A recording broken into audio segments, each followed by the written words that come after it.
there is a sort of person who, in conversation, they'll understand an argument from the negative sense. So I'll say in argument, a person will say something like, uh, "Go look it up." And part of this problem is a combination of you don't know something until you can teach it. So a person's insisting that the other look it up because they don't themselves know, they don't themselves understand, or they don't fully understand enough to articulate it, or they don't know enough to articulate it with wrapping it in the apologetics necessary to convey it to that person, or even have it received in the first place, or have it inserted into the conversation, etc., etc. And it's a combination of just the inadequacy of the person and the limitations of the conversation and time and all this kind of stuff. It's the look it up thing is a challenge, because sometimes you might bring something up and the apologetics has already been done. The research is already out. There is enough consensus even of the things that you would respect. Not necessarily argument from authority or anything like that, but there are authorities who've answered your question, perhaps, or researched the topic. It's stuff that's done, so I can tell you, go look it up. So you could ask me about heliocentrism or geocentrism, or you can ask me about a flat earth, you can ask me about all kinds of stuff, and I might understand enough of the topic to kind of like get by. But the problem is, if you are an expert in the apologetics of your side of things, so much so that you can obliterate my kind of casual attempts at correction, you're just going to be reinforcing what you believe. Now, if what you believe is objectively false, and I know it's objectively false because I've kind of been around that environment, but I've been around that environment for so long that I just kind of like, I take it as true. Like, I take it as true that the earth is round. But I also do understand enough of it, and I also do understand enough to explain. So that's not quite a good example, but you can imagine that there might be something that is held to be true, but is mostly true enough that the other person is going to bring something up. But if you're not fixed, not ideologically fixed, but you have excellent apologetics and the position is just wrong, I really should have the right to tell you to just go look it up. Because there are some people who have extremely mature, successful apologetics for a position. They're technically wrong, and because of the bubble that they're in for whatever reason, has been so effective that they, like, you might never think about being in one, or let alone stepping out of a bubble, or how to. It is in the nature of some people to be not exactly incredulous, but to be so resistant to succumbing to. It's like some people don't like the idea of being with the in crowd, and so even when they're in alignment with their roughly peers, even when they're on board, they're not totally on board. They're not necessarily participating. They're not necessarily kind of they're with them and they're allied, and but they're still open enough. And that's not common. That's probably rare, maybe even extremely rare. Most people aren't aware that the bubble it's unique to them, and it's around every single topic. in every instance of that topic. Okay, so I was talking about the go look it up thing. There are going to be circumstances where a person needs to be prompted to step outside of their arena because the research is good and it's done and it's out. And I don't necessarily mean science, but you've got two people. One of them says go look it up, and the other person has a very mature, successful set of apologetics. And that person might think, well, I already know this topic. Why don't we just talk about it? I don't need to go look it up. I already understand all these arguments. And the other person doesn't quite know how to articulate why everything is wrong and why it's important to have the full backing of the looking it up. So you get the wisdom of all of the researchers, of all the philosophers, of all the whatever, and all of that would counter the skilled apologetics of this other person. And what comes to mind is, for me, early successful YouTube in the intellectual arena was the butting heads between an old, a mature, a zealous, an extremely socially competent, coordinated creationist community. So these are the people who believe that this is a Christian perspective, and it's a kind of it's like a literalism for one particular aspect. There's a version of it. This concept exists for a lot of religions, but I'm thinking specifically about Christianity, and I don't understand the denominational aspect of it, but we can think of it as being free of any particular denomination. And the perspective is that it's a kind of a biblical literalism in that they examine the Bible, and it has references to names, to family names and lineages, and it talks about these things. And what that perspective is understanding. Well, they want to know the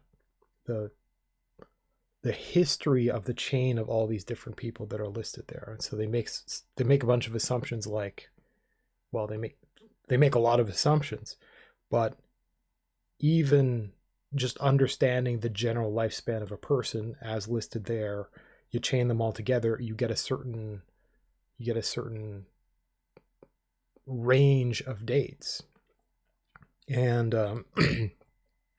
this is basically a way of building trust for the work. So even though it doesn't literally say anything of the sort, they calculate that according to, in their mind, the facts in that book, they've got, it's like the world is 6,000 years old kind of thing. And it happens to be off. It happens to be way off because human civilization is more than twice that age. Like just us, let alone everything. Like there's so much wrong there from so many different perspectives that it can be baffling for somebody on the outside who has like high school education to hear this stuff, to get all these apologetics going, like this book and there are these names, and that in early YouTube there'll be people who are they might even be religious themselves going like biblical literalism might be a very alien concept to them, let alone being so specific about such a specific topic. And the problem is that you'd had, again, these are intelligent, although limited in that particular opinion, creationists who are highly social and engaged and they have conviction. Like they have an absolutely admirable conviction. I don't think I've seen,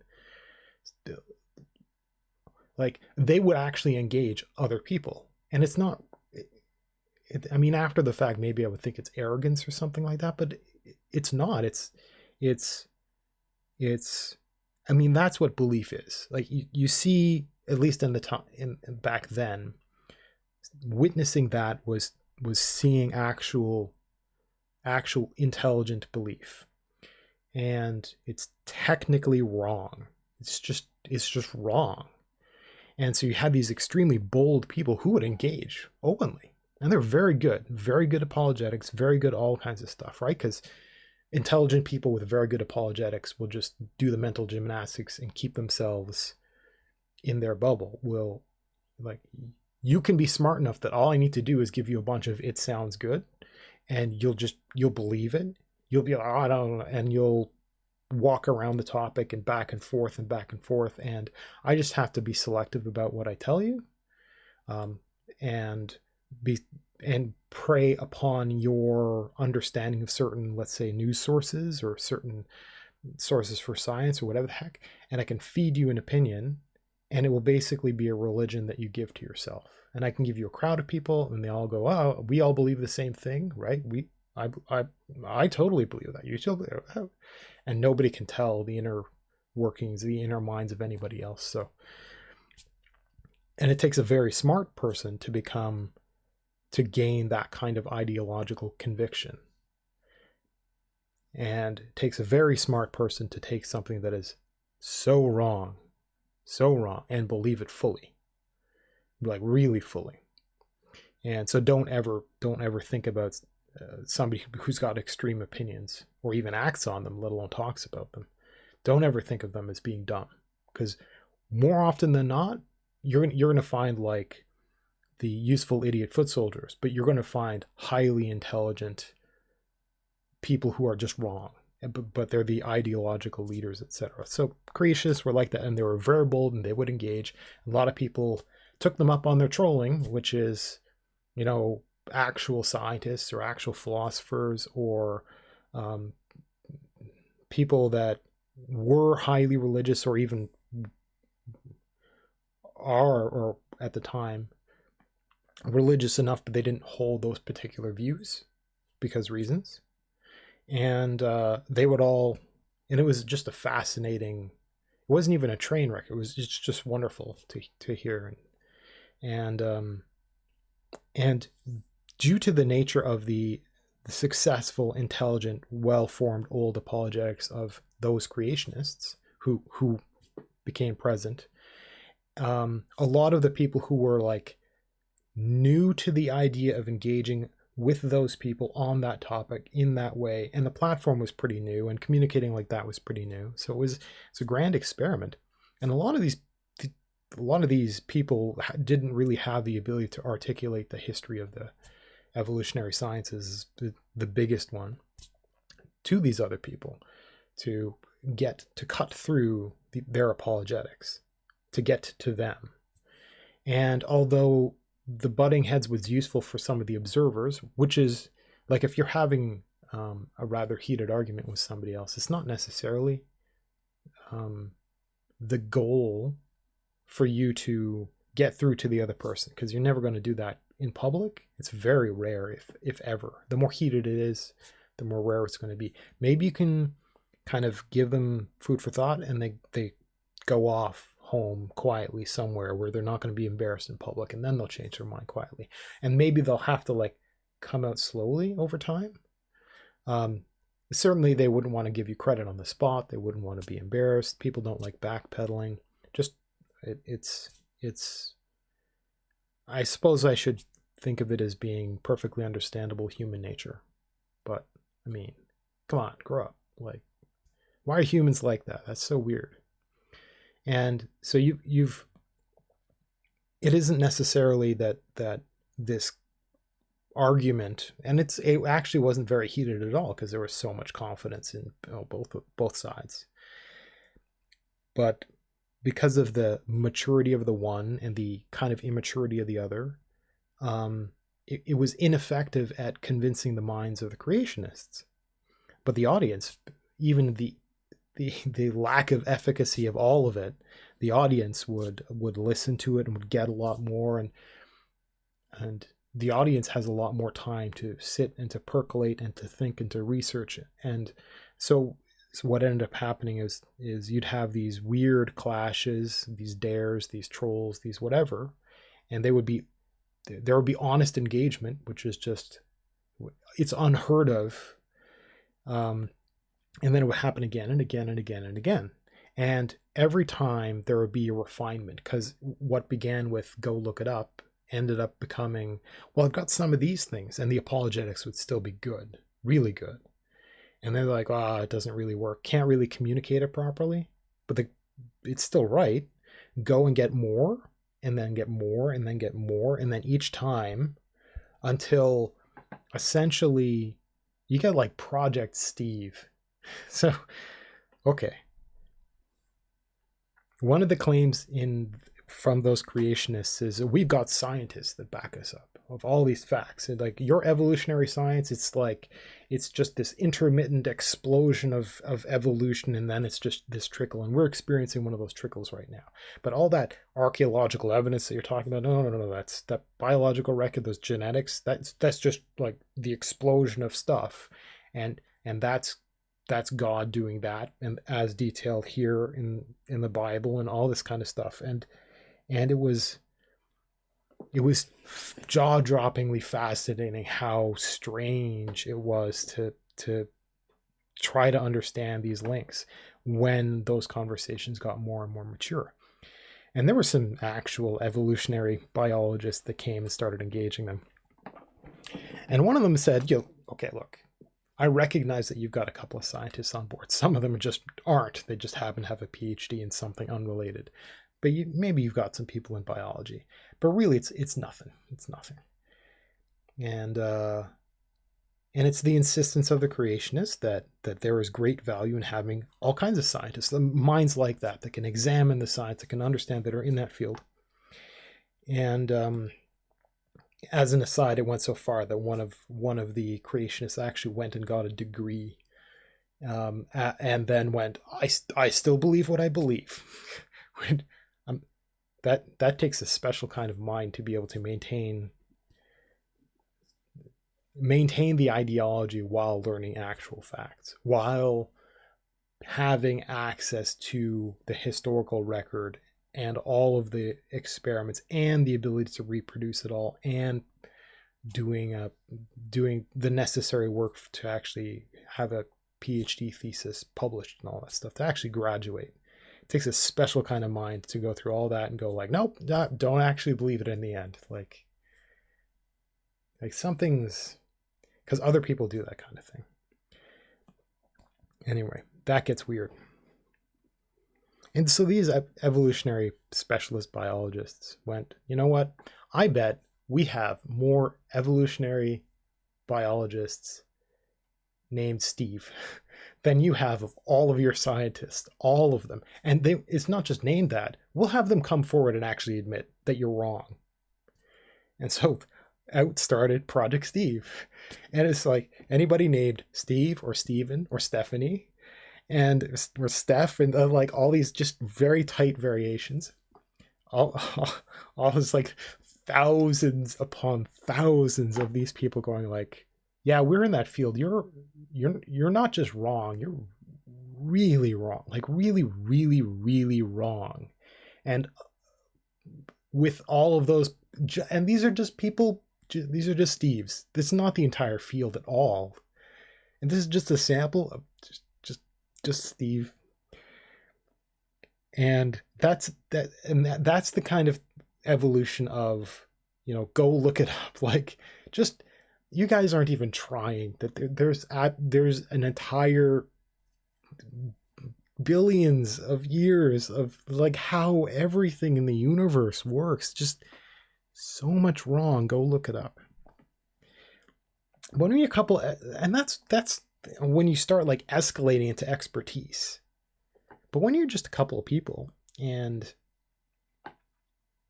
one ideolog is talking in quotes and spewing out some slogans and stuff, the other person is kind of like smart, maybe even smarter than the other person. So let's put it, so we've got a well-conditioned ideolog and a smart, open-minded person, and they're engaging.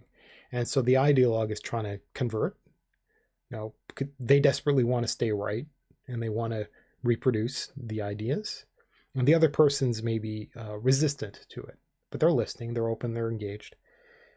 And it's something dumb gets said, and it's like instinctively there's a resistance there. And the other person says, well, no, that's wrong because, and they can't quite articulate. But I mean, you need to go look that up. Like, you just said this about this, that's wrong. Like, that's wrong. Well, why is it wrong? And they've got amazing apologetics, but all the other person has is just go look it up. And one of the things that people say when they're talking about some very complex ideas is complex ideas require not just complex combinations of words, but complex words. And you might think that a dictionary is a good place to help somebody learn the meaning of a word. That's not actually true the way people think. And so I want to bring into alignment the look it up and the dictionary and dictionary definitions. First, a dictionary does not define words. I know it's weird. You look at a dictionary and it's got a bunch of definitions, but it's not what's happening. A dictionary is something like a lawyer chasing ambulances, hoping to find people who were victims of an accident, who can then hire a lawyer themselves to, let's say, sue somebody or other. And that's just kind of like a label given to an idea. That's that type of lawyers. Well, that's the way they advertise. That's the way they approach sales, essentially, is chasing ambulances. So go look it up and pointing towards a dictionary definition. And what a dictionary is it's chasing ambulances. A dictionary doesn't define words at all. And what it's actually doing is it's chasing ambulances, chasing after usage for words, and trying to create a historical record of it. Go ahead and don't believe me. Go and get a good sample of a bunch of disagreeing dictionaries across a couple hundred years. Now, you're going to see the evolution of English itself. Now, so there's a bit of a challenge there. And try not to do it very recently, because there's all kinds of new usages and stuff because of the internet, but there's also a lot of ideological manipulation. But there's some good research to be done there for that. And some of it I keep in mind while I'm collecting and researching through dictionaries. But you'll actually see the definition will change. And it's not just that it becomes clearer, because you've got different minds in different areas, different parts of the world, all trying to get a handle on things. And they'll all be vaguely right. They'll all be acceptable. And that's why dictionaries come across as being authoritative. It's because they're good enough, and people use stuff like that. I mean, in some cases there are some idiot definitions that are there, but it's okay. It's good enough. It's good enough. But so if I'm in conversation, I tell you to go look something up, and I point you to a dictionary and say, the dictionary defines this as this.